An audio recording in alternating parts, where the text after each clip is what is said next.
Aujourd'hui, j'aimerais vous poser une question simple. Depuis toujours, on élève les enfants avec les mêmes réflexes, punir, crier, menacer, parfois frapper. On fait ça parce que ça s'est toujours fait en fait.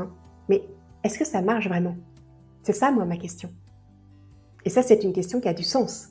Parce que si c'était si efficace, on aurait des résultats, non? Et puis des résultats spectaculaires.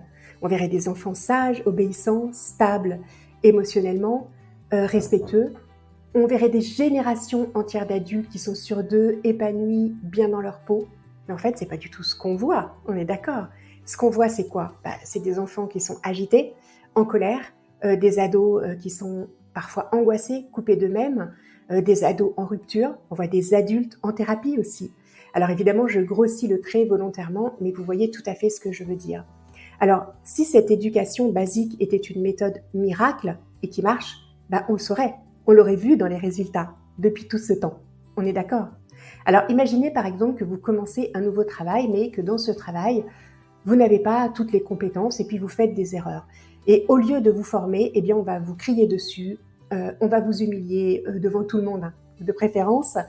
On vous menace de sanctions à chaque faux pas. Parfois, on vous isole volontairement. On vous dit va réfléchir à tes actes. On vous prive de pause, etc. On vous claque la porte au nez. Bref, on vous menace. Est-ce que vous allez progresser sereinement dans un tel environnement? Est-ce que vous allez vous sentir en sécurité, motivé, confiant, avec une envie de bien faire? Ou est-ce que, au contraire, vous allez vous refermer, avoir peur de mal faire, perdre confiance et vous éteindre à petit feu?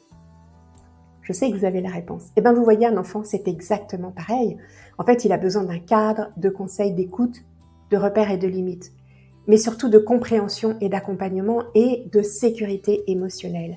Et vous voyez, la parentalité bienveillante, c'est pas du tout dire oui à tout. Pas du tout. C'est dire oui à des besoins qui sont réels et non aux comportements qui sont inacceptables, mais sans humilier, sans casser. Et elle est là, en fait, la différence.